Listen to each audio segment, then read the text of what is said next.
So welcome everyone to another episode of A County for Old Cars. It's the 4th of August today, so it's a Sunday, which means it's car show season, and we're about to head off, Bess and I. So Bess is my 1971 Mark II Triumph Vitesse convertible. We're going to Helmingham, which is the classic and sports car show, probably one of the premium ones in East Anglia. Sadly, we're not going there as an exhibitor. I was just too late booking the tickets, so I'm going in purely as a spectator, and I'm going to take the camera, show you a little bit of Helmingham Hall itself, which is a magnificent Grade 1 listed building, and also to have a look at the selection of my favourite cars at the show. So you'll join me a little later, and yeah, I hope you enjoy this. You can probably tell from the sky behind me that it's going to be slightly overcast today. Typically, because I thought it was all day out in the bright sun, I've slathered myself with sun cream, and that seems to have been enough to guarantee cloud cover. So there we go. Anyway, let's go see what we can find.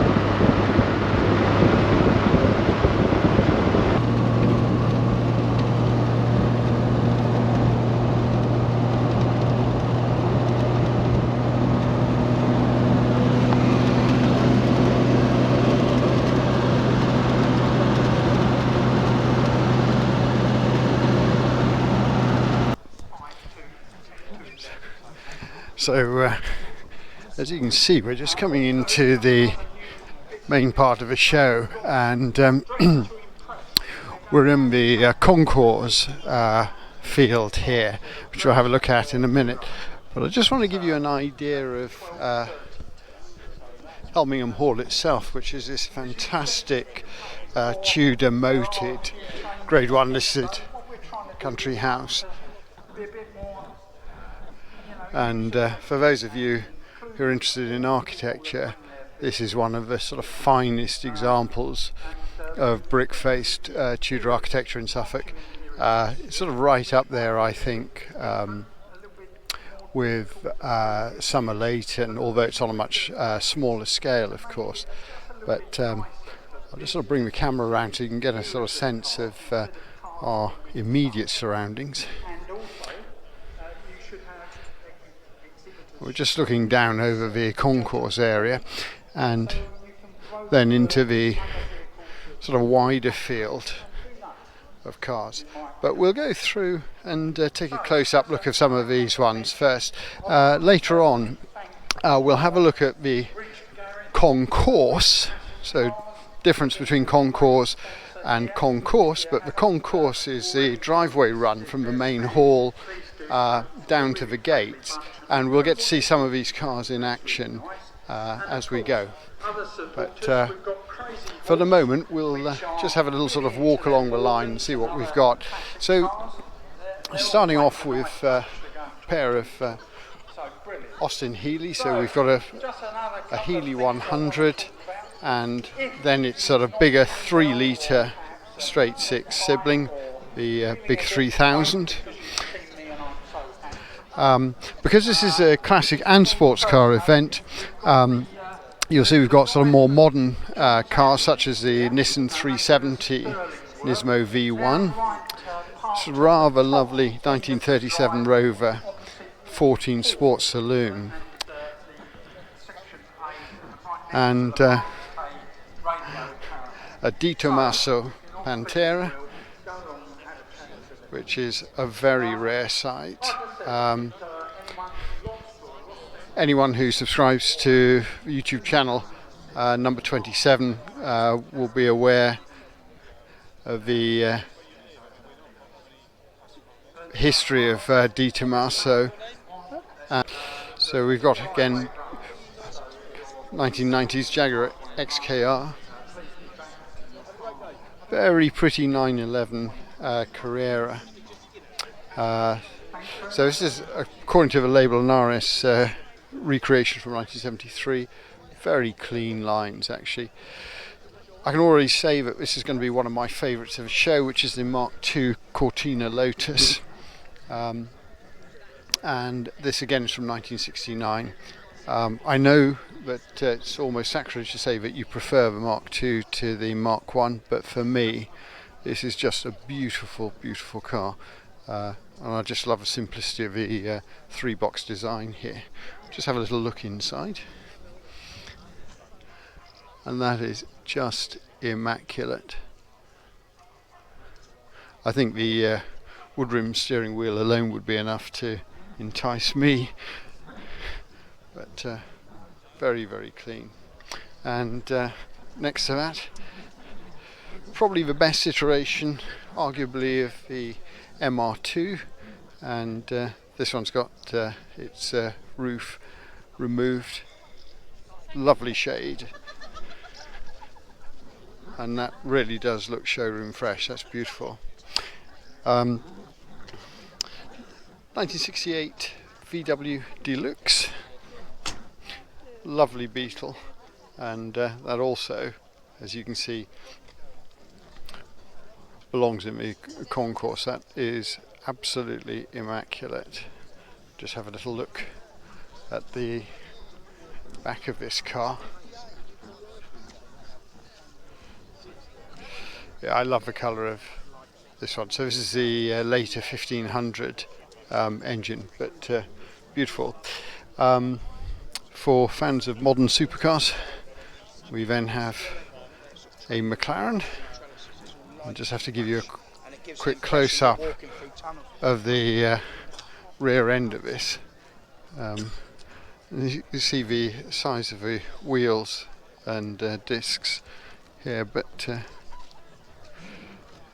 yeah, beautiful design.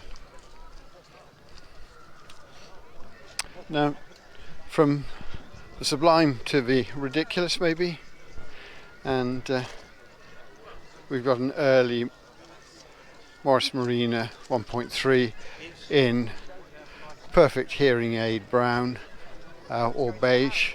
This is the super model, so I can't remember whether these were badged as sort of a deluxe as well, but this is clearly one up from the base, and beautifully clean inside. That's lovely. So there's a little bit of information here. So this is 1971, and yeah, it's a real survivor. Lovely little car.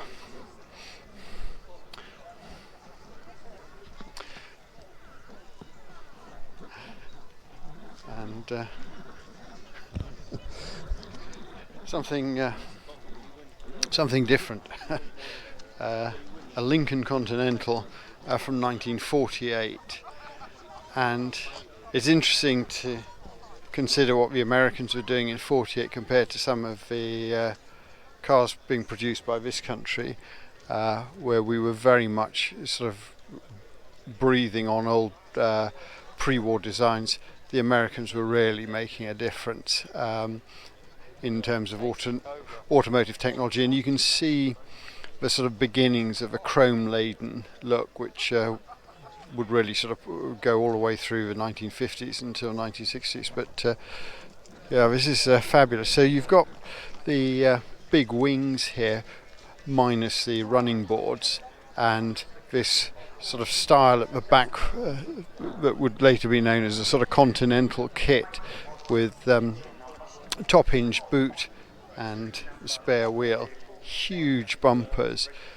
But there's a car built for cruising the highways of the United States before the interstates were built. Two cars we've seen before in other videos. This lovely DB6 Aston Martin, and next to it the wonderful aerodynamic Bristol that we saw in Friston a couple of months ago.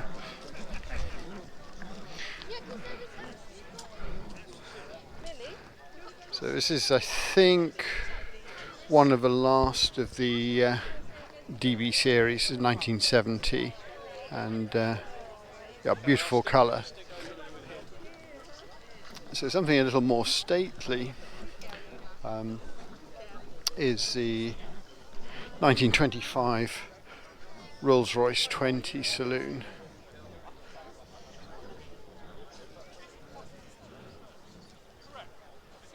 That's magnificent, and lovely sort of royal claret colour scheme.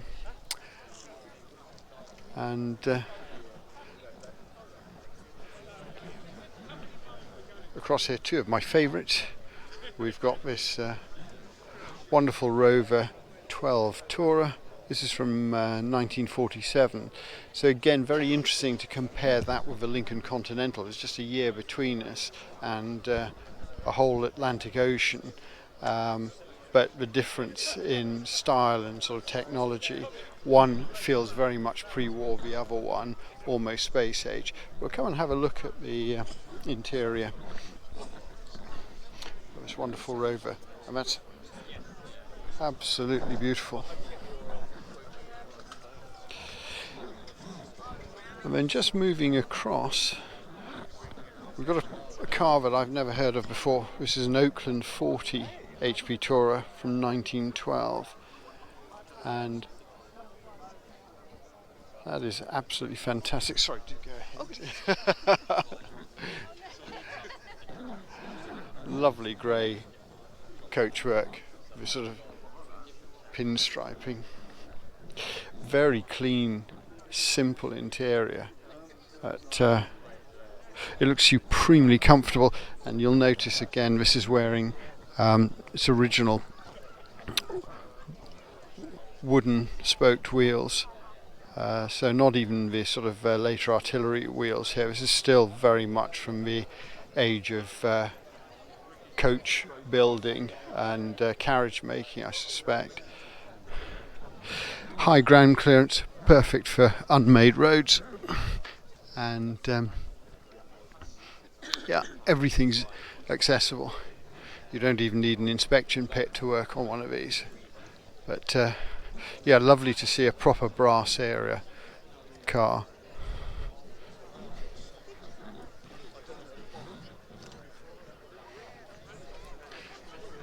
And probably only in this show can you have something like the Oakland parked next to a 2002 BMW from 73. And next to that, the E30, probably my favourite iteration of the 3 Series BMWs, and this one in full convertible form. This is beautiful.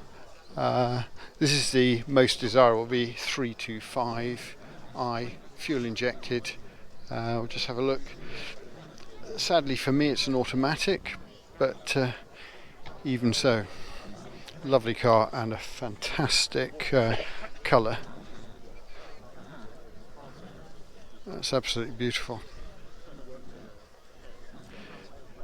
Prime Ministerial cars, we've seen one of these recently. So this is a 3.5 litre P5B, so the Rover with the Buick engine, the first of the Rovers to make use of the Buick derived V8, and a car that shuttled Prime Ministers from Harold Wilson to James Callaghan to Margaret Thatcher and Edward Heath. Wonderful. Have a look at this one here, which is just fantastic. It's an alternative to an E-Type. It's low Marcus. You're alright, sorry. And yeah, this is beautiful. Sorry, thank you very much. And for fans of my channel, you'll notice this actually has the Michelotti catches for the bonnet here, so the whole front clip hinges forward. I would imagine sort of 20 miles an hour in this feels like about 50. You're so low to the ground, but what a great colour. Lovely, lovely car. Next up we've got a later Maserati. Like these cars, this is the V8, and sadly for me the only thing missing are the boomerang tail lights on this particular version. But if we move along, we've got something a little bit special here. Sunbeam Talbot. This is the 1938 3 litre, and this is just beautiful. Colour is to die for, and goes really well with the white wall tyres. But look at the lines of this car, sort of reminiscent of the sort of Jaguars and Bentleys of the era. A lot of space in this one, and this fantastic Art Deco dashboard. So Sunbeam and Talbot were names that sort of became synonymous with the Roots group, and of course ended as sort of badge engineered versions of Hillmans. But this vehicle gives you an idea of what it really meant to own one of these marques. Fantastic car. We're talking of Jaguars, and we've got what I think is a Mark V just here. And this is really quite special. 1950, so just take a quick look at the lines of a 1950 Jaguar compared to the 38 Sunbeam Talbot, and it shows that actually it took British automotive industries quite some time after the war to really get going. This is kind of the last of the old Jaguars, and fantastic, beautiful colour. As you can see, it sort of still has the running boards between the sweeping wings. This one of course has its spats as well. Beautiful oxblood hide interior on this one, and for me, if you look at the rear three-quarter, the way the roof curves and the oval window, you can see the beginnings of the later Jaguars, the Mark 1s and then Mark 2s.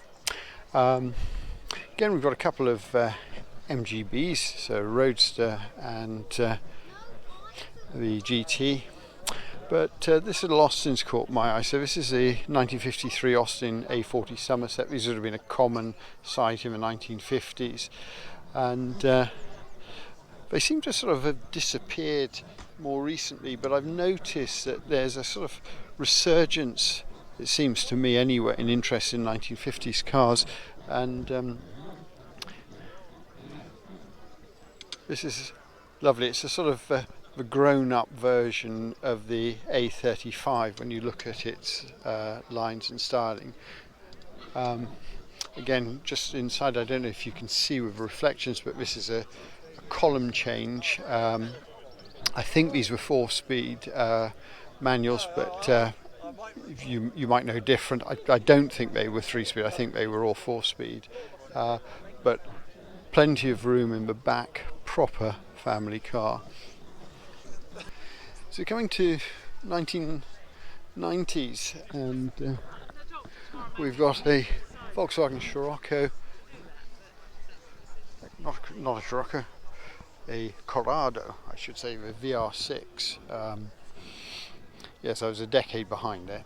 But one I really wanted to have a look at was the Mazda MX-5. This is a 1.8 injection. I think in period most of them were 1.6s, but this is probably my favourite iteration. The early Mark 1 pop-up headlights, beautiful door handles on these cars, just very, very delicate, and very clean, minimalist interior.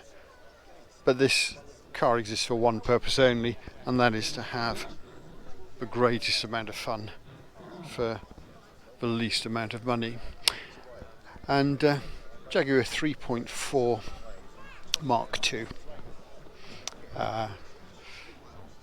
And that is a gorgeous shade. Stable mate to the side, which again has this lovely sort of midnight blue colour.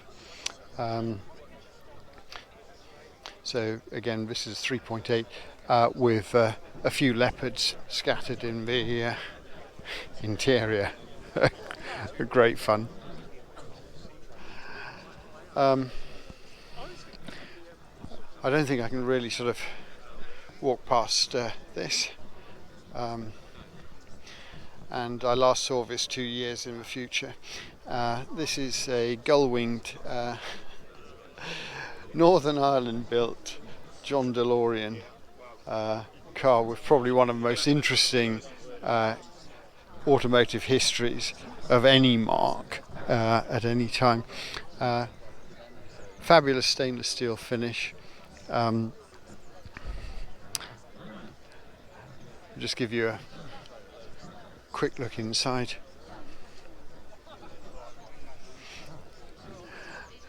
Actually a very wide car, and it looks like quite a comfortable place to be, but clearly iconic.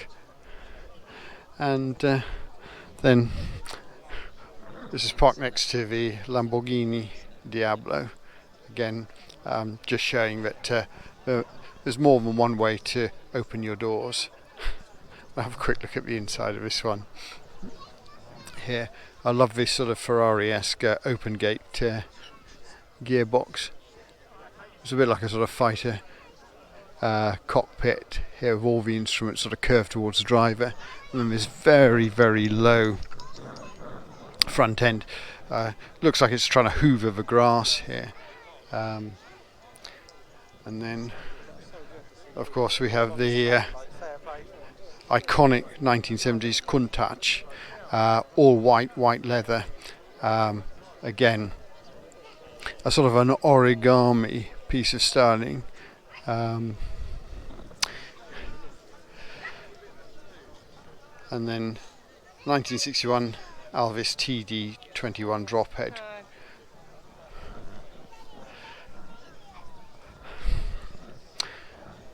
Probably the car in the concours that I would most like to drive away in.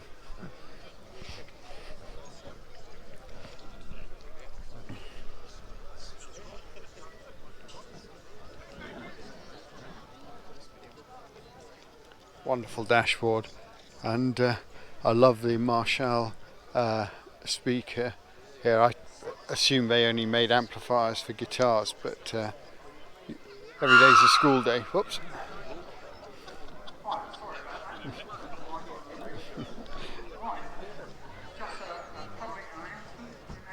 It's beautiful. Right. We'll just have a quick look at some other stuff. So we've now got the Jensen Owners Club here, and this is a pair of iconic 541s. Styling sort of seems to divide opinions. To be honest, I just love Jensens. I think they are extraordinary cars, and granted they're not the prettiest, but they are absolutely striking. And I think as an alternative to sort of Bristol or Jaguar or even Bentley, I think these would have been cars worthy of serious consideration back in the 60s. Again, I don't know if you can see inside, but it's all about the driving experience here. Beautiful array of instruments.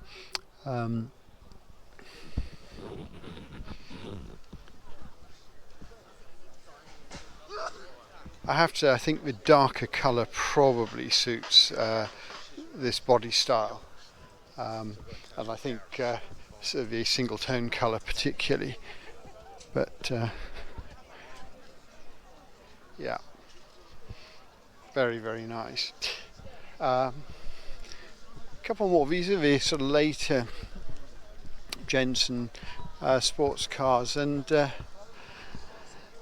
Jensen Healey. So I think once Donald Healey's deal with Austin, or I suppose it's probably British Leyland by this point, once that had come to an end,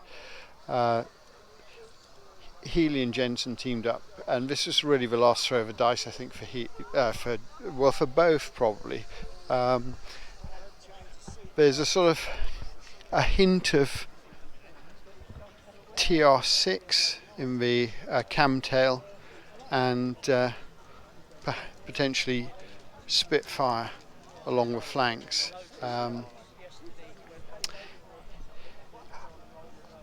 Some people sort of find these a little bit bland. I like them very much, and again, you've certainly got a lot more space here than you would in one of the Triumphs, but of course you'd have been spending a lot more money too. There's something almost Lotus-like about the front of these cars. Aston Martin, so DBS, again, these were once an affordable alternative to the DB6s. I'm not so sure they are now. So for 007 fans, this is one for you. There are lots of more modern Astons here,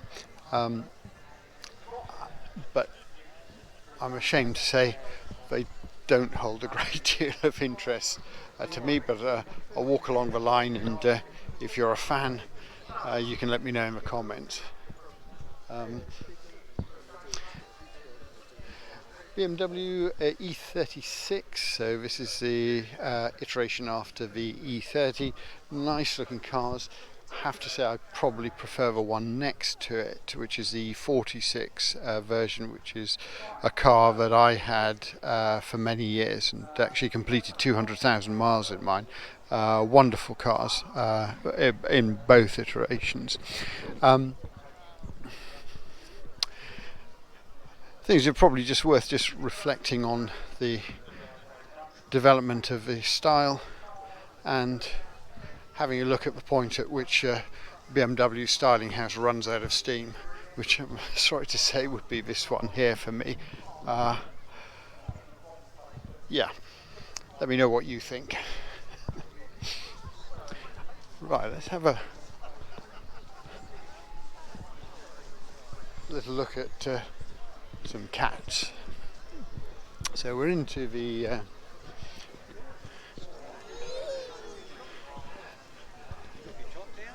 big Jags, and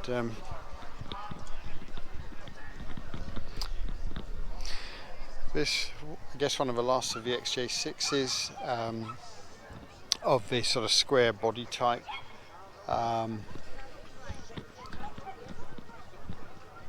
XK8, and what looks to be one of the last of the XJSs.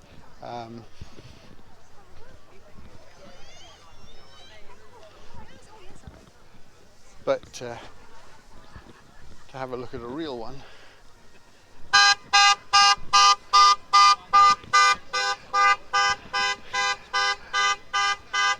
we have this lovely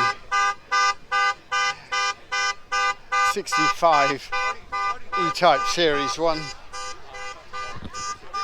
4.2 litre coupe, and I don't know if it's because I ignored the red one but it's decided to kick off, or and as typical, the car alarm goes off and nobody pays any attention.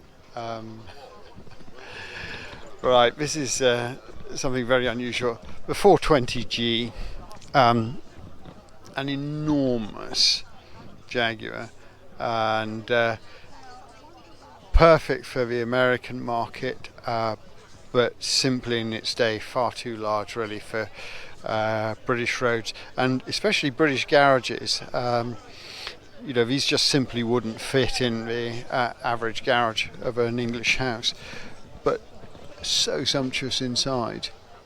And this is probably the best example that I've ever seen. It's absolutely gorgeous. Thank you.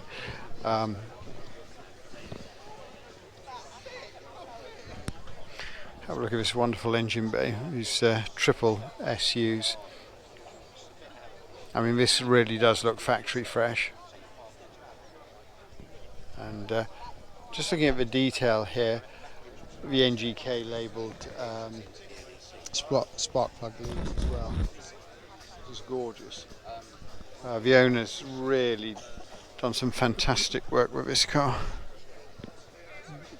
Beautiful. I'll just come around the other side. And just looking at how beautiful the hose clips are and everything in here. Wonderful car. And then we've got one of the last of the 2+2 E-Type coupes. I'm guessing this is the V12 version, XK8, and this is the sort of modern S-Type from the Ford era. Across first we have again James Bond fans, and anyone who is a fan of Sean Connery's film Diamonds Are Forever. We've got a Mach 1 Mustang. Looking down the line, what appears to be a showroom full of modern Mustangs. I think I'm sticking with the Mach 1, and we'll walk down and just have a little look at some of the main rivals, namely the Corvettes. So these are striking cars. Obviously I think it's fair to say that the side pipes on this Stingray do it for me, and this fantastic interior, enormous instruments, wooden rim steering wheel coming right towards the driver, and the sort of twin cowling on the fascia. This is a really beautiful car. I think the later iteration, one we see next to it, is also a very striking design, but it's not quite in the same league for me. The one next to it, yeah, not sure. Like the colour, very much like the colour.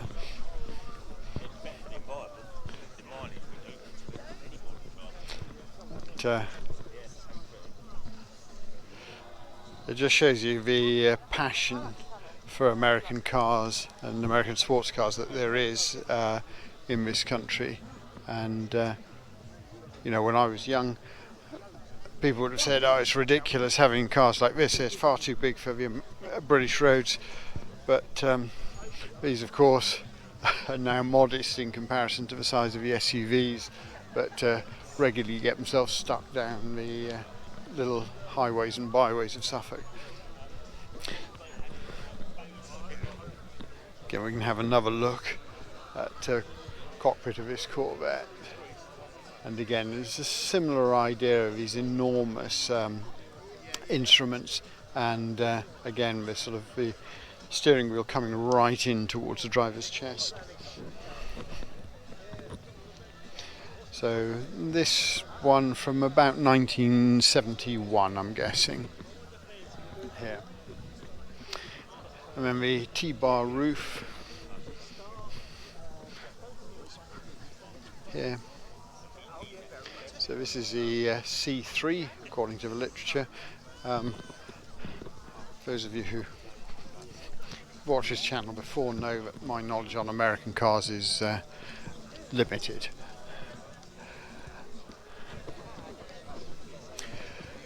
Right, let's have a look. Minis. Now, this one that we're looking at here is one that I've seen before. So this is full rally spec Morris Minor, and in its Cooper form, and I'm pretty sure this is actually the real deal. This one has a competition history. We'll just have a little look. I love the roof-mounted spotlights. These were outlawed, I think, so by the end of the 60s, but this is quite something. And you can see it wears its time tags and competition stickers. Fantastic car, complete with the polo helmet in the back.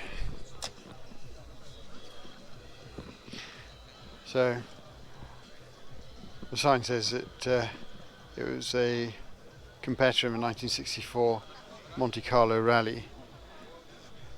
Wonderful survivor. And then next to it, from about 65, we've got the Morris Cooper S. Again, very pretty. So not rally spec, but again, this one with the extra instruments like the rev counter.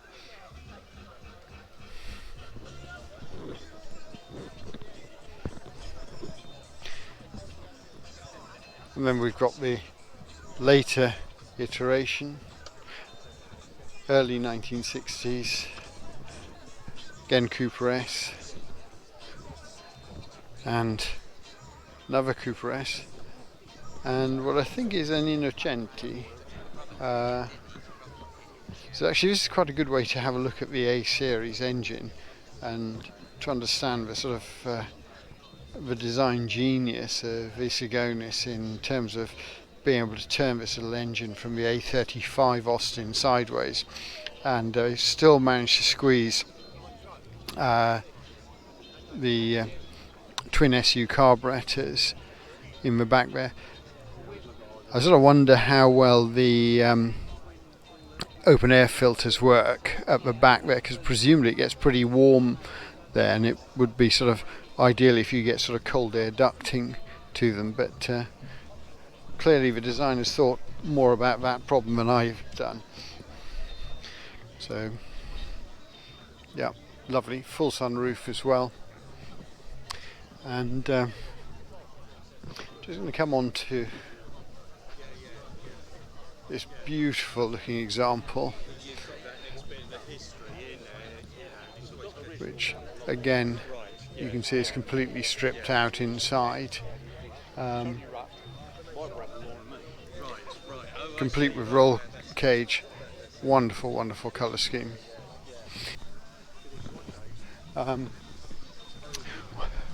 I was a kid growing up in Jamaica, the Jamaican government received a couple of these mini mokes, which the police used. I think primarily their special branch used them as reconnaissance vehicles, and every so often one of these would come home with my father from work and spend the weekend with us. Hilarious fun, but not somewhere to be when it's wet.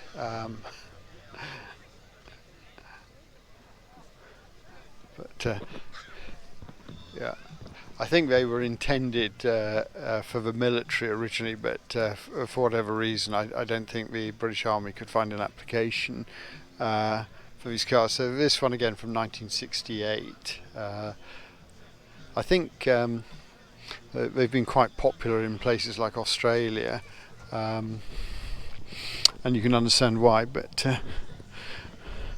I've just noticed the Vanden Plas badge on the back. So what I'm not sure about is I think that must be a joke, actually. I think I think the seats have obviously come out of something else, and the owners decided to label it Vanden Plas. I don't think the boys at Vanden Plas had anything to do with the mini mokes, but if I'm wrong, please tell me. We're in the MG section here, and let's start with something which is a little less obvious, which is the MG Magnet, and lovely two-tone example. This sort of goes back to, again, the 1950s, the era of designers like Gerald Palmer and the concept of a sports saloon. And I guess if you were a young family man and you didn't want to sort of give up your horsepower, but faced with a prospect of having to ferry children around, this was probably the ideal answer. And I guess it's a concept that was sort of picked up later in the 1980s by the hot hatches and the era of GTIs. But I think given the choice, I'd rather have had one of these than a typical GTI or GTE. Again, interesting to see the sort of the Art Deco styling cues from the pre-war era still exist here in the 1950s. Indicators on the steering wheel. Lovely sumptuous interior on this car, but understated and elegant. As you can see, we've then got MGB Roadsters, lovely MGA. And this is the sort of holy grail really of the MGA. This is the twin cam, very, very rare cars, and about 108 brake horsepower according to the note that I'm reading here. But if you have a look at the engine, you can see this sort of twin cam head here. This is immaculate. Not a lot of room to get in there with the spanners, it has to be said. Twin SUs, beautifully styled, and in some ways I think this sort of fixed head coupes are probably prettier than the Roadsters. But have a look inside and you can see this sort of wonderful dashboard. Again, period radio, speaker. Looks like a very snug, comfortable place to be. And again, sort of rear haunches, sort of reminiscent of Austin Healey's Jaguars of a period, so very much a sort of 1950s design style. A car which again we see fewer and fewer of on the roads, the MG TF, the sort of last iteration really, I suppose, of what we might call proper MGs, and the rest is history, as they say. But this of course is the mid-engine 1.8 K series, and then the SVR, what might have been, which sort of, to all intents and purposes, looks like it belongs stateside, and I guess that's probably where they thought the market was going to be, and traditionally that's of course where all MGs were really destined for North America. Very pretty Primrose MGC. So this is the one with the straight six 3 litre engine from the Austin Healey 3000. Again, rare sight, and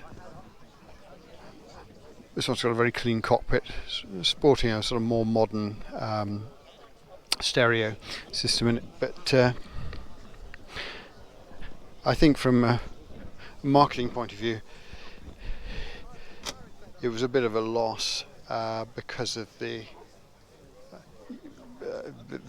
commonality of style with the MGB. And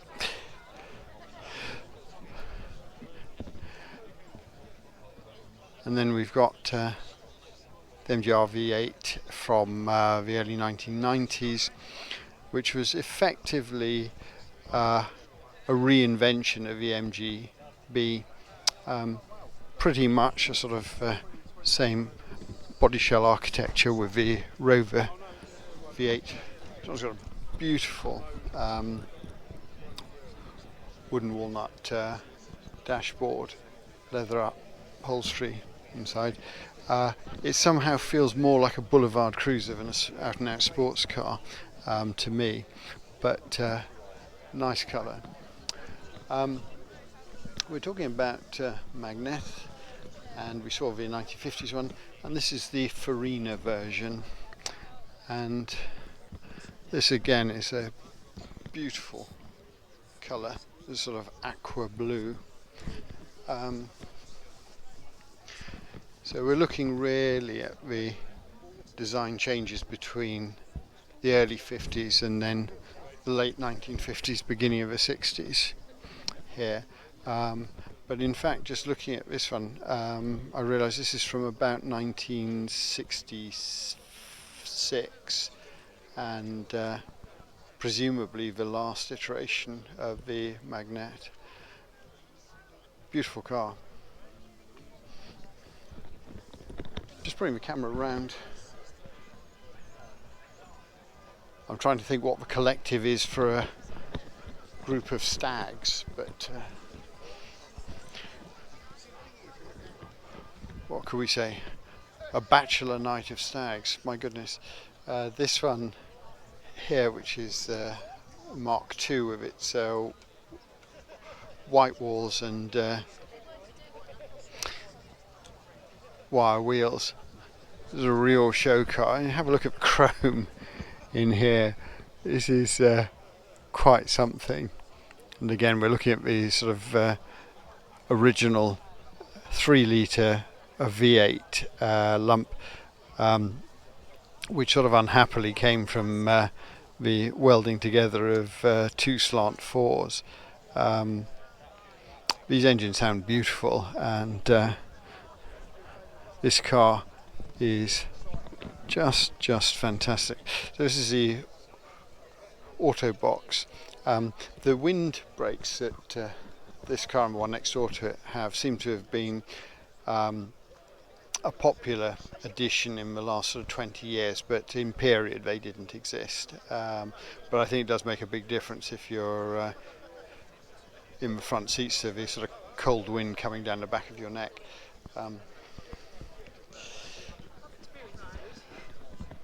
Beautiful design again by Michelotti, and a lot of people think that this was based on the Mark II Triumph 2000, but in fact it's the other way around. The 2000 saloon took the styling cues from this car, and of course that sort of family look was then seen in the later Mark IVs and 1500 Spitfires, and to a certain extent you sort of see a sort of similarity with the styling of the later saloon Toledos. But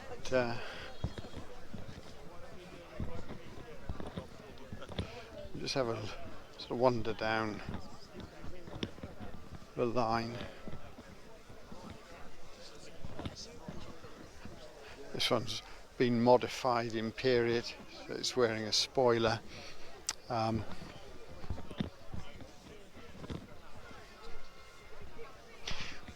One of the last ones from 1977 according to registration, so that's interesting.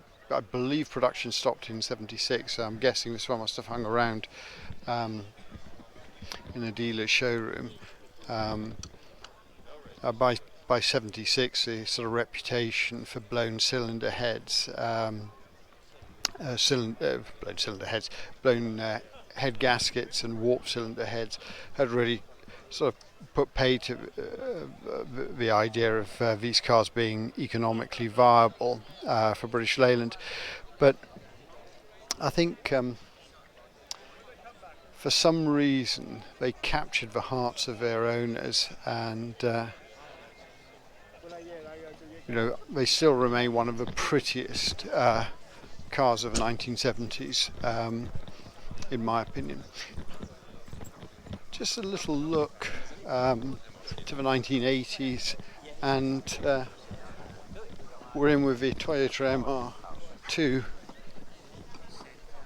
Drivers Club, and these are iconic. We talk about origami style, but these are fabulous cars, and they sort of show what, in a way, the Triumph TR7 could have been if they'd been sort of reliable and had good build quality.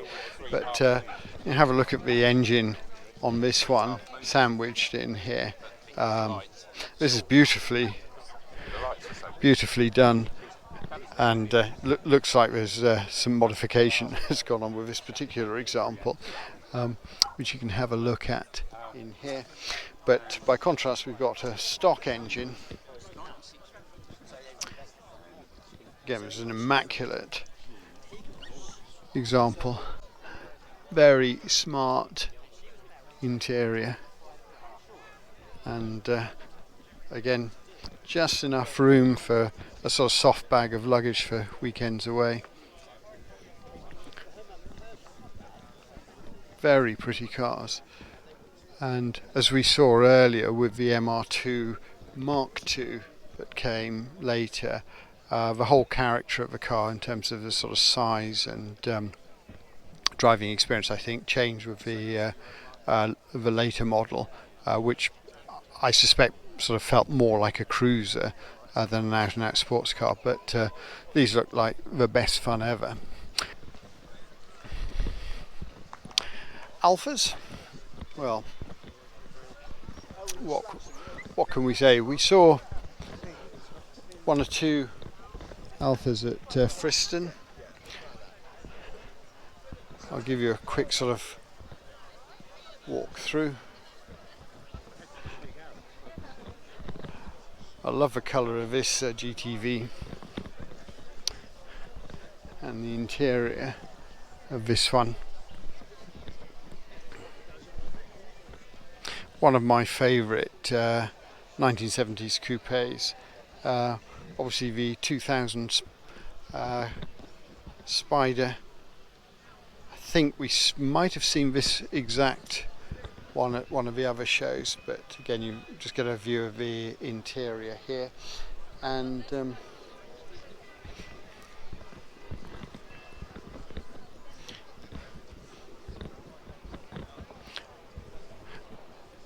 again, a rare example, particularly in this colour scheme, I think.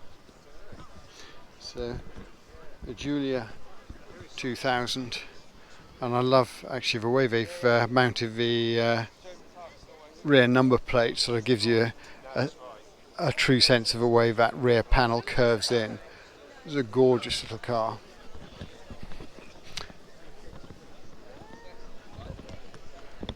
Yeah, again, this one would have to be one of my favourites at this show. This is our first example, which is a pre-war Cadillac single cylinder, and you'll get to hear her coming now. Car members of General Motors, and Cadillac sort of is the top-notch General Motors cars from about 19 for their toughness, and in the case of Cadillac, also for the quality of the vehicle itself. So a lovely, two really early. So the next one we've got coming up is the XK120.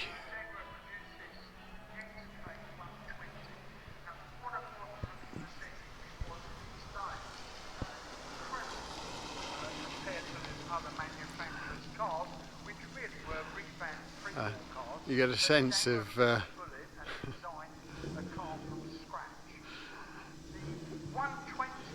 disadvantage of not having power steering, but this is a beautiful example, and she's going to go now.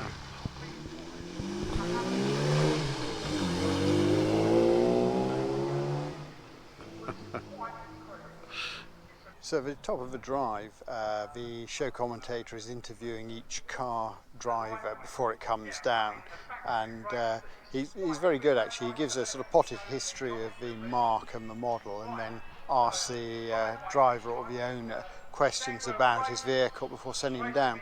And we're about to see the E-Type now coming down towards us, so you can hear the unmistakable sound of the straight six, but here she comes. So we'll have a look. There's a temptation sometimes to drive very quickly, but it's an uneven surface here, so he's taking it quite gently.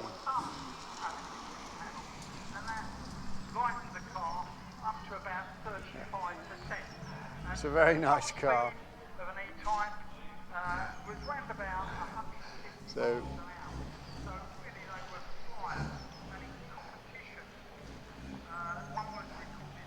this one looks like it's been sort of quite heavily modified, and there we go.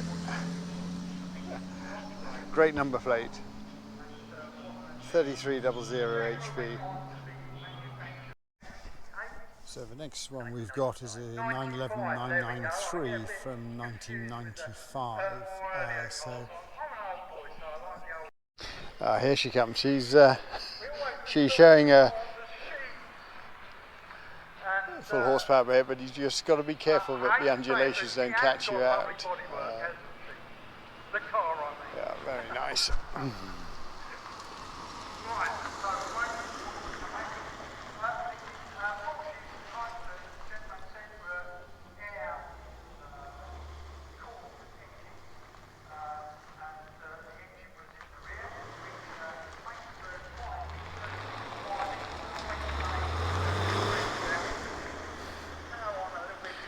There she goes.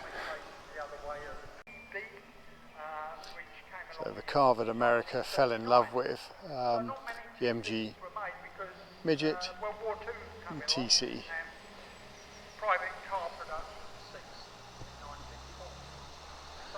She's taking it very nice and steady.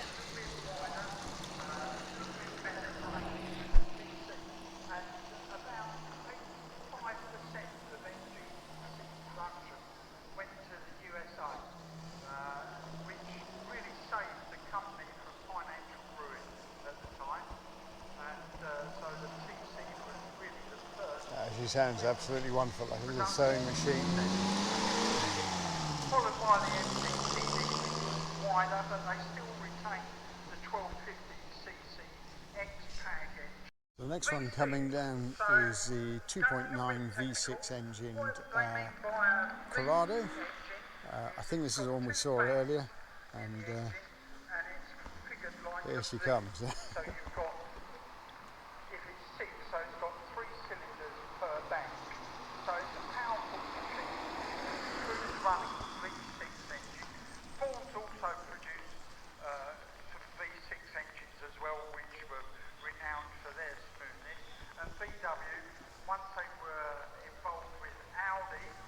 One of the iconic cars from the 1990s, I think.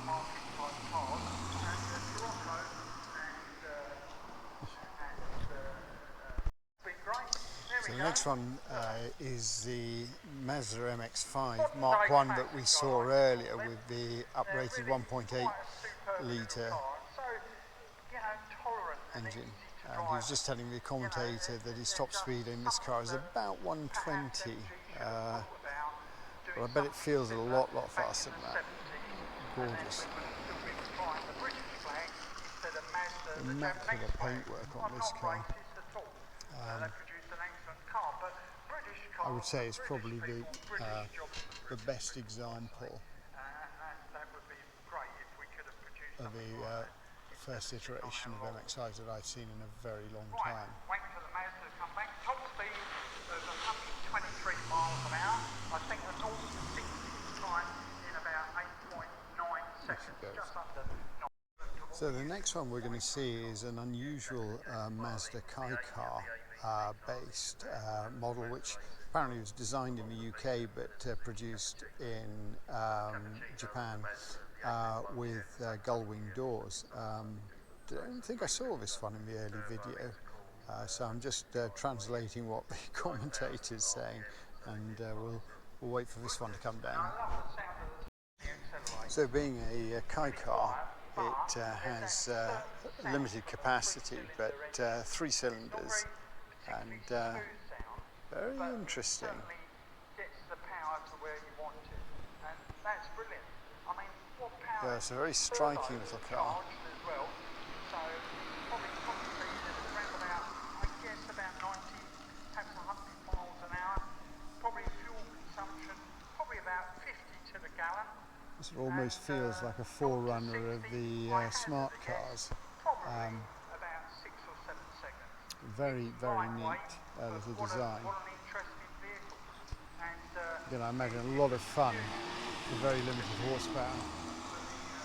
That's great. there we go. Like I said, So the next car that's coming is a lovely Austin 7 Chummy, they were about £400 and in about 1928. she's making brisk progress. This is enchanting. Relatively cheap. Wages were about just over £5 a week. And this would have been a not uncommon sight coming down this particular driveway back in period. What a lovely little car.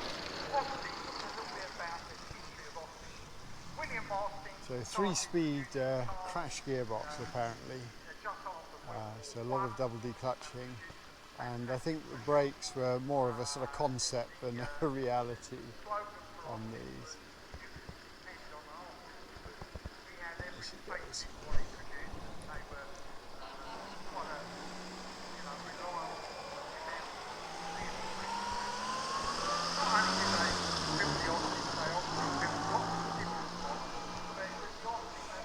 Fantastic. So the next car coming down is the Alvis Speed 20 with 2.8 straight 6. Here she comes. Like I said, manufactured some really excellent cars. Late 90s. Apparently the bodywork on this one was done by a coach building company called Charlesworth. It's not one I've heard of before. Daimlers and Bentleys and really absolutely fine, magnificent. This is such a smooth engine. During the war, World War II, it reverted from making cars to military vehicles, in particular some of the armoured cars used by the Allies in World War II, and continued to make military vehicles after the war alongside other cars. I'd have to say this is a car that kind of belongs to the driveway at Helmingham, and not difficult to imagine yourself back in sort of 1938 and one of your visitors arriving for the weekend, driving something like this. They also continued to make military vehicles such as the Lovely. which was an amphibian vehicle. So here comes the 1958 There we go. I'm going to take off the Fiat sound of that 600 engine. multipler, Blacka, and blacka. he's coming at a fair rate actually. I'm going to get drilled for that one. Right, yeah, so basically it's, Lovely colour it's scheme. a Fiat Look at 500 this. on steroids. It's a 600 multipler, and it's a 6-seater, believe it or not. But look at that, we're going to watch the turning circle. He's going to do it in 1. All the other cars have to do it in 2. Is he going to do it in 2? He's going to do it in 2. If he had positioned himself right, the steering wheel been in the right place, he'd have done it in 1. So, here we go. Just turning round. And, There she great goes. cars they were. And this dates from 1959. They were manufactured well into the 60s. And sold pretty well in Italy. So the next one coming is a modern Mustang, as you can hear. This one does apparently 0 to 60 in under 5 seconds. I believe that. And there's a sort of bullet tribute, lovely colour of green. Listen to that engine, it's fantastic. Right, but going back to the original bullet film, Steve McQueen and his Mustang, and everyone from the film remembers the chase, him chasing. So So this is a 2021 Aston Martin DB11 with a top speed of just over 200 miles an hour, and he's taking it very carefully down the drive here because of the undulations. Let's listen to this engine. Basically, they were renowned for fast and built some really fine pre-war stuff.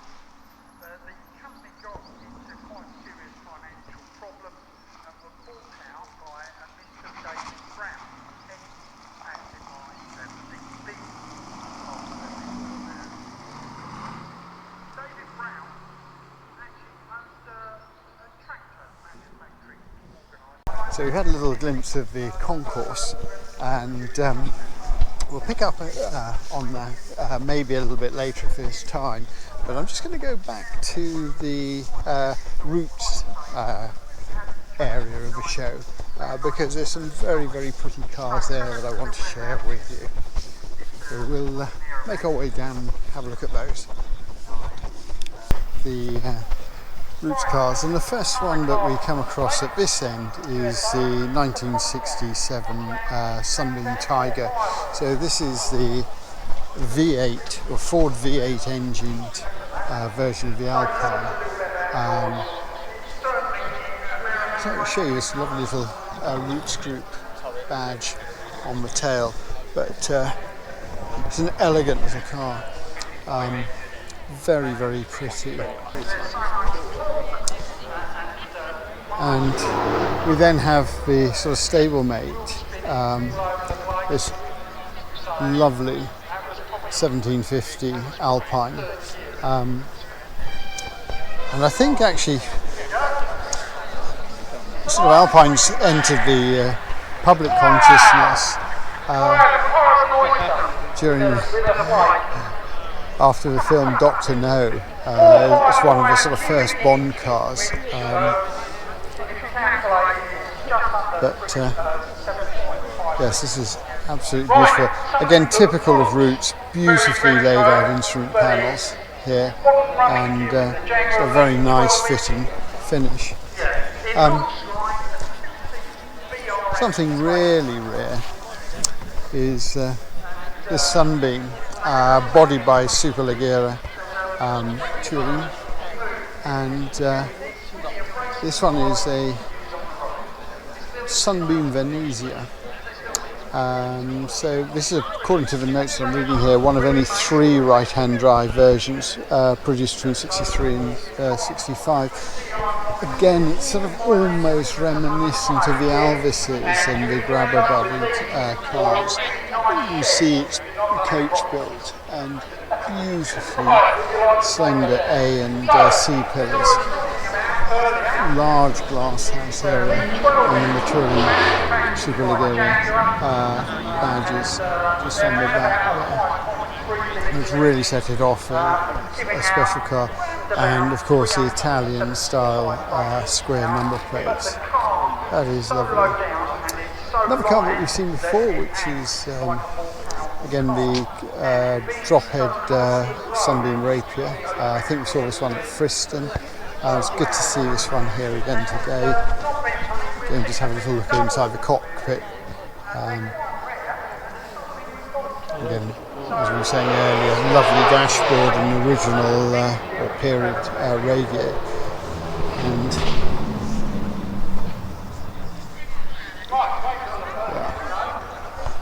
yeah, it is fantastic.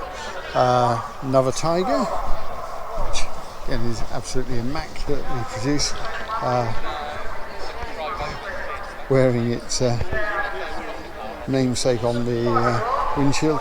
Beautiful V8 engine on display here, and again the sort of tiger head logos stitched into the leather upholstery. It's very much a custom produced car. Next to, again, a pair of Alpines. I particularly like the dark blue here. This is, I think, similar to the colour of the car used in Dr. No, although I think that was the earlier mark.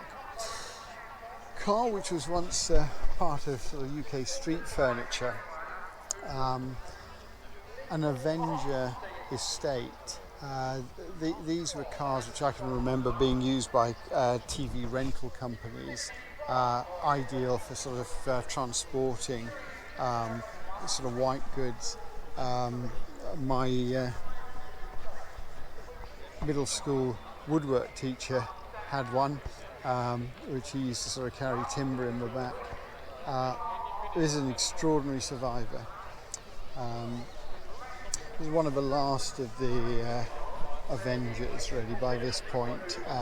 Chrysler are in full control, and so the Hillman moniker pretty much disappeared by this point. But that's lovely.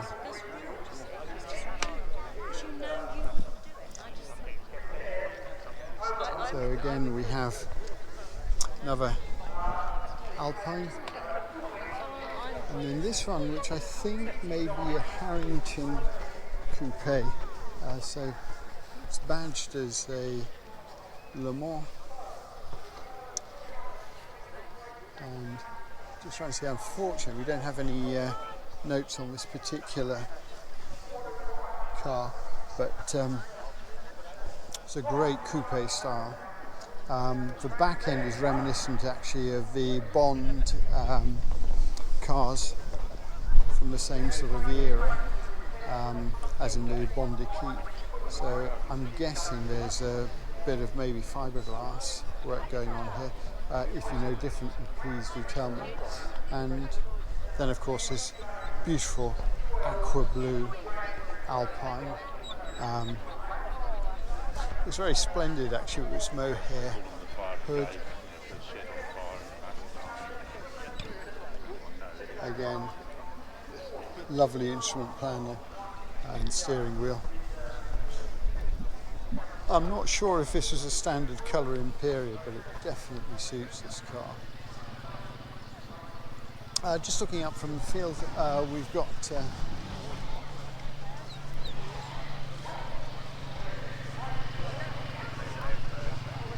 Lotuses, and just walk you along the line here. So quite a rare one here, front wheel drive Lotus Elan from the 1990s, which I think sort of divides opinion. I think the purists sort of look down on it because of it being front wheel drive, but they're pretty cars, and it was really marked a return to sort of the old Lotus idea of sort of, you know, stripped down pure driving experience.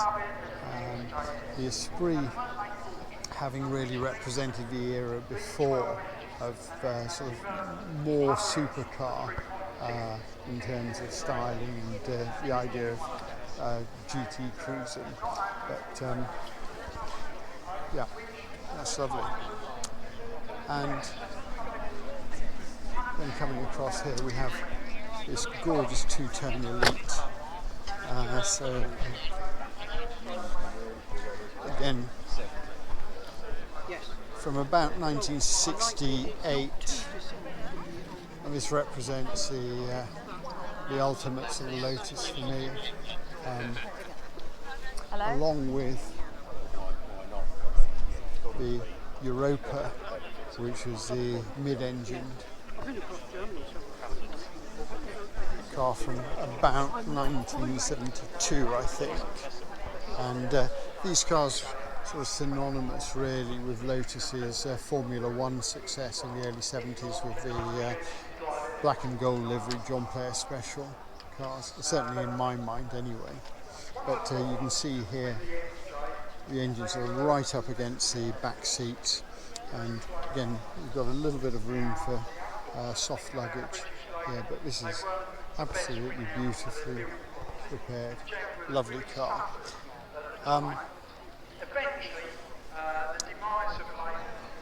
We'll just move over to this car here, which caught my Lancia Fulvia, and ultimate rally car, but achingly pretty. one of the prettiest cars of the 1970s, I think, to come out of Italy. Again, typical sort of Italian driving position, big instruments right in front of the driver, and we've got this wonderful twin cam engine with a pair of twin choke Webers. Lovely, lovely little car. And next to that, incongruously, a lovely sort of 1971 Morris Minor Traveller. Again, I'm guessing this must be one of the last ones. This has had a bit of work done to it. The woodwork has all been renewed and looks splendid. Lovely claret colour here. Beautiful. And then next to that we've got an AC and 1964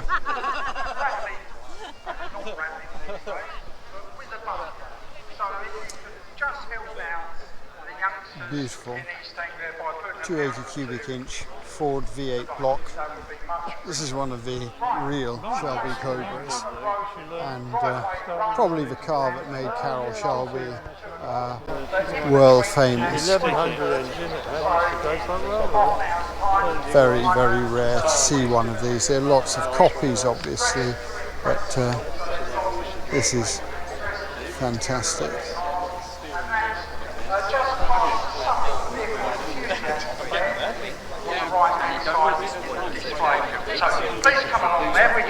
So from the Anglo-British to perhaps Anglo-French, a Citroën Traction Avant. I say Anglo-British because some of these cars were actually made in Slough in England.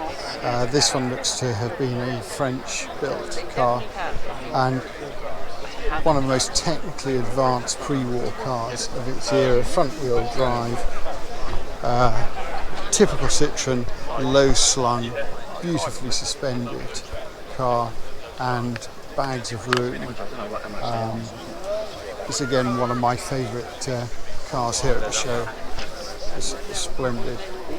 And then moving on to the sort of 1990s Citroën Xantia, and again sort of half a century between these two cars, but very much the same idea of comfort, space, and soft ride.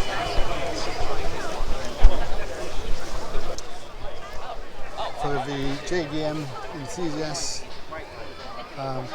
we've got a plethora of Subarus, and I'm always reminded when I see one of these of the old Colin McRae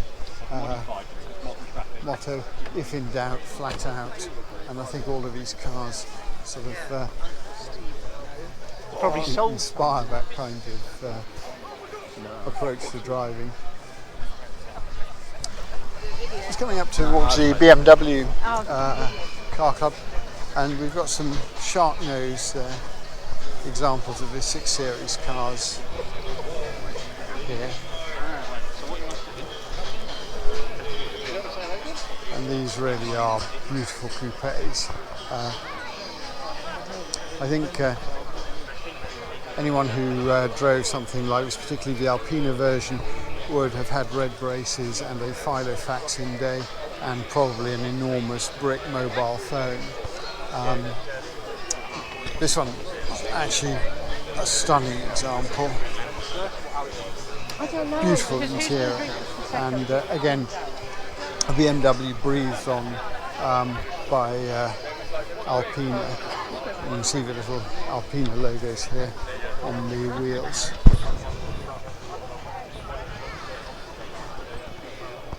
And if we come down the line, obviously we looked at an E30 earlier, we've got another example there. but the early 325i with a bower convertible roof.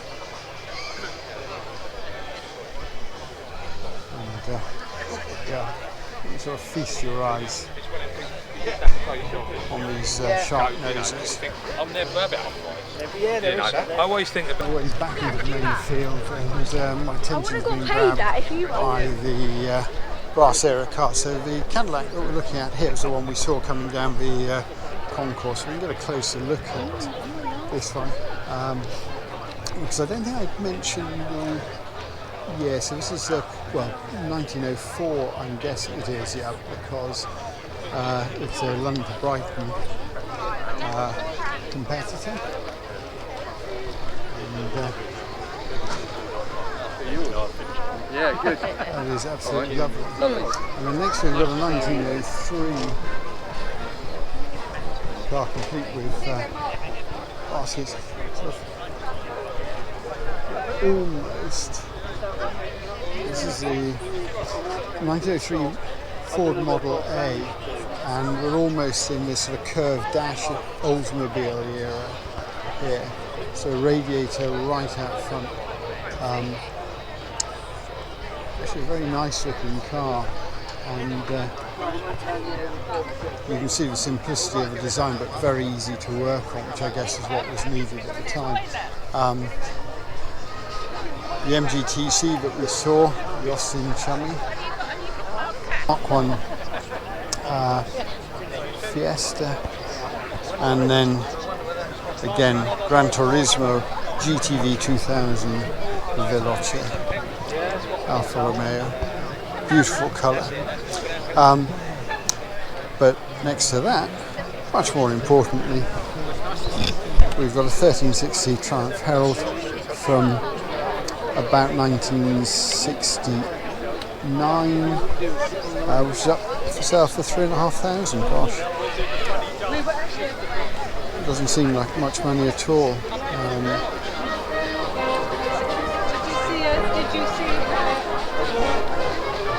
Lovely colour.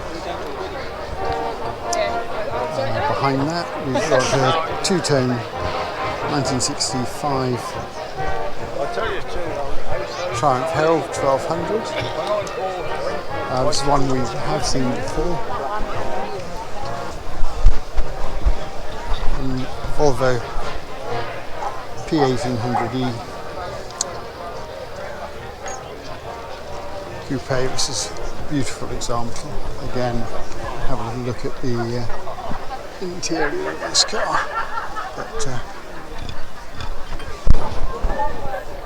this is absolutely gorgeous, and I still think probably the best colour scheme for the Triumph Stag, white with the black pinstriping, and this one from 1975, again just as you'd want it, 3 litre V8 manual. It was absolutely gorgeous. Now this is a car that I came across at the Felixstowe run earlier this year, which is a Survivor, and I had a long chat with the owner who explained how he managed to get the car back onto the road after it had been sort of tucked away for many years. And this is one of the last of the MGB GTs, sort of a kind of special edition run out. And we had a great chat about how well it had been preserved with its original paint and patina. And I think the conclusion he came to was that this is a car which really ought to be preserved rather than restored, and I absolutely applaud that decision. And I think again, for its originality, it makes it one of my favourite cars at this show today. Fantastic. Soft top. So this is an A40 sports cabriolet, and we were talking about Jensen earlier, and this was one of the cars that Jensen worked on. So Jensen not only made their own cars, but they were coach builders to companies like Volvo. Indeed, some of the P1800s were bodied by them. but this is special. The thing I love about Austins of this era is the Austin of England moniker, when made in England really meant quality. And here again we've got, it's not quite a bench seat, but you can get 3 up there with a squeeze with the column change.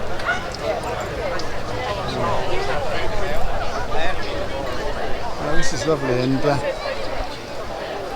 I'm not sure if it's right, but the hood looks original to me. Lovely car. And I have to say, I've never seen one before. From certainly England, a Nash. And Nash is a sort of mark that's long forgotten. Just going to show you, this is a demonstration of the acetylene headlamp going here on the Model T. 1940. So when you come to the term it's lighting up time, this is why.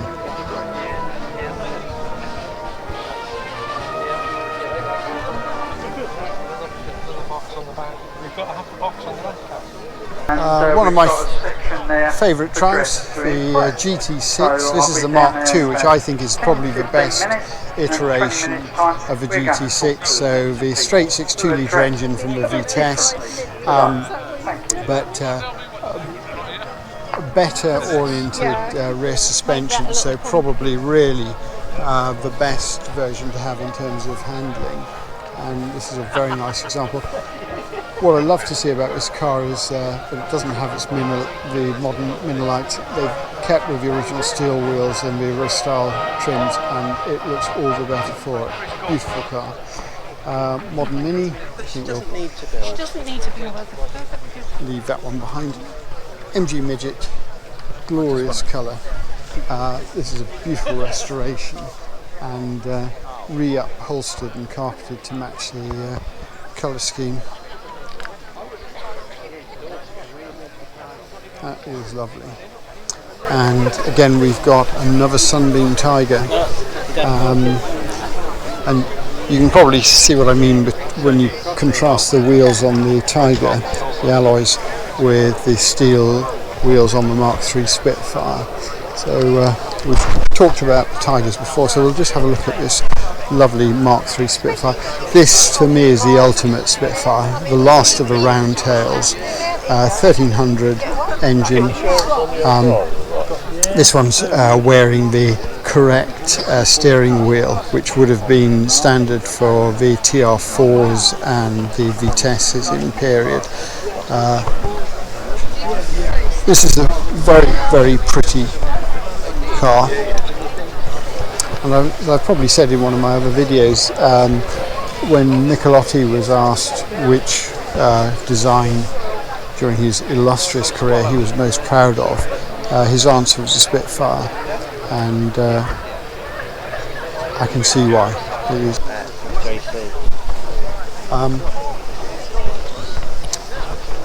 Interesting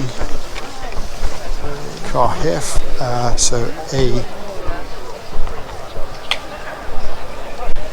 Daytona.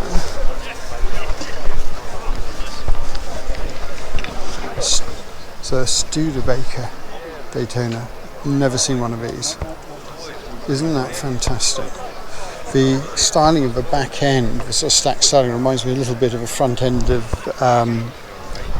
the Fiat Multiplas, the 1990s ones. A sort of a car on top of a car. Great dashboard here. So aftermarket rev counter. Big instrument binnacle, fits 6 people across. Very clean styling, and particularly given its era. So this is from, again, about 1964, I'm guessing. Yeah, lovely car.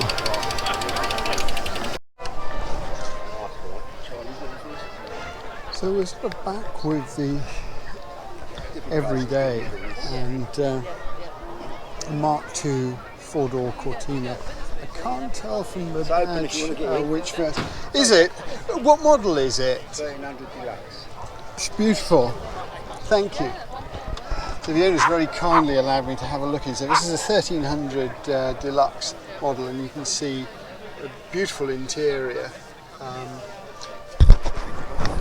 All original, you can see with the rubber floor covering and upholstery. Very comfortable seats. But I can remember when these were sort of, common street furniture. I'll just have a look at the engine bay. This is fantastic. How long have you owned her for? 6 months. Oh, really? Okay. So she spent a long time in store, or? See the text disc? No. Last time it was on the road up until January. That is extraordinary. So just have a quick look at the Texas here. So no Rolls Royce, September it's had a lot of work, 76 was when this car was last on the road, up until 6 months ago. Wow. Yeah. She's lovely. So this is one of the last of the TR4As. So 1967, just really before the TR5 came along. Complete with Surrey roof. Lovely veneered walnut dashboard on this one, and sort of midnight blue colour, which again sort of very similar to the shade that my Mark I Vitesse is painted. I'm not sure if you can hear me over the commentator, but just looking at this one, Rare Survivor Alfa Romeo Alpha C from about 1978, and these cars are probably the best fun to drive. They were just wonderful handling cars. I had a couple of XR3Is back in the day, and I got lent one of these. It was just a 1300, and I have to say I much preferred driving that, even though it was slower, to the fast Ford. Beautiful cars.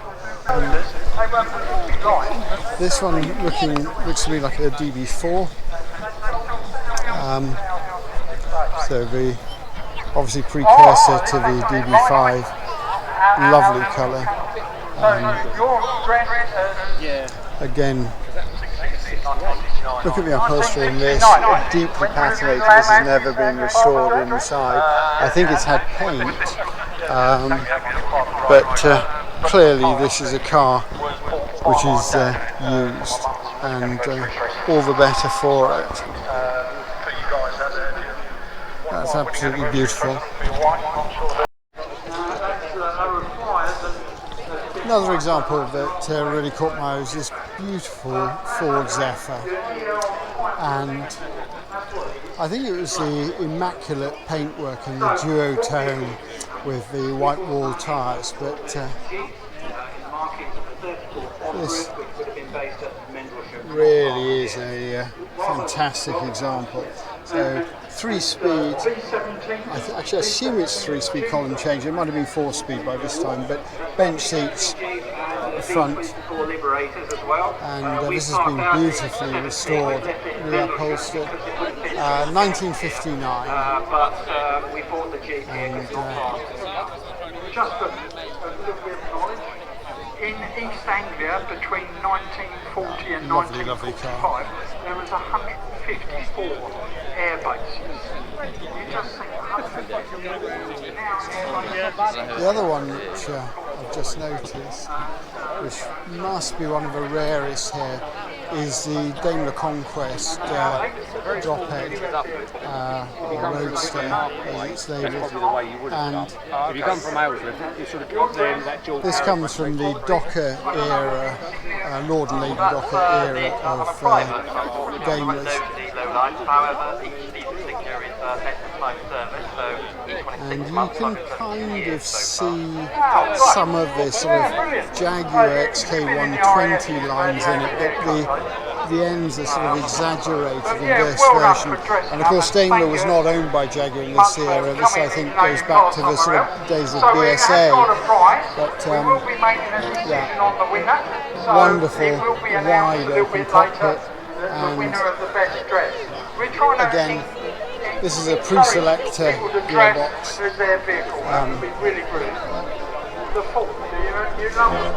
And the sort of Americana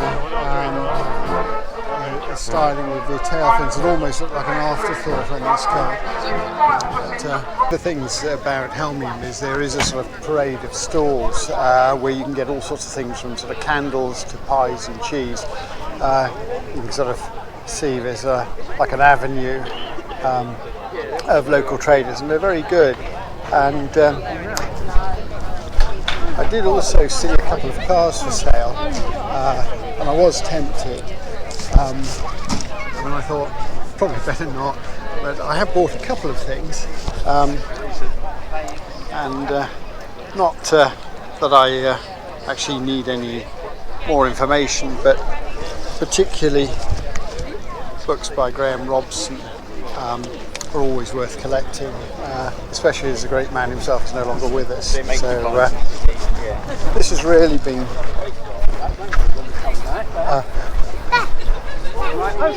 an exciting way to go and buy a couple of books from my library. Anyway, I hope you've enjoyed this video and this trip to Helmingham. Next year I intend to book early and actually get tickets so I can bring at least one of the cars into the show itself. But until then, I look forward to seeing you in my next video. Take care. This thing apparently is the future.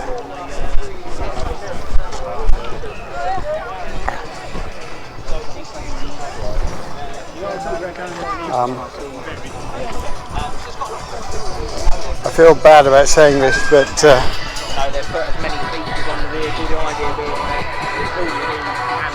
I think I'll stick with what I've got. Thanks all the same.